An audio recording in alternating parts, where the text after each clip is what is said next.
Hello வணக்கம். உங்களுக்கு இந்த ஊறுகாய் ரெசிபி பற்றி நான் சொல்ல போகிறேன். இப்போ இந்த ஊறுகாய் போட்டு 1 வருஷம் ஆயிட்டு இன்னுமே கெடாமல் அவ்வளோ ஒரு சூப்பராக இருக்குது. இதை எப்படி கழுவி எப்படி சுத்தமாக நம்ம காய வச்சு எப்படி நம்ம ஹோம்மேடு மசாலா ரெடி பண்ணி இதை நான் செஞ்சுருக்கேன்னு சொல்லி நான் நெக்ஸ்ட் வீடியோவில் காட்டுறேன். இது அவ்வளோ ஒரு டேஸ்ட்டாக இருக்கும் பாருங்கள் இந்த ஊறுகாய்.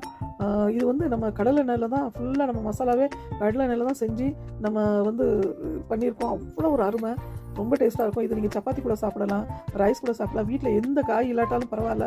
ஆனால் இது நம்ம சப்பாத்தி கூட இந்த கூட்டியும் இந்த ஊறுகாய் வச்சு சாப்பிட்டிங்கன்னா அவ்வளோ ஒரு அல்டிமேட் டேஸ்ட் கிடைக்கும் பாருங்கள்.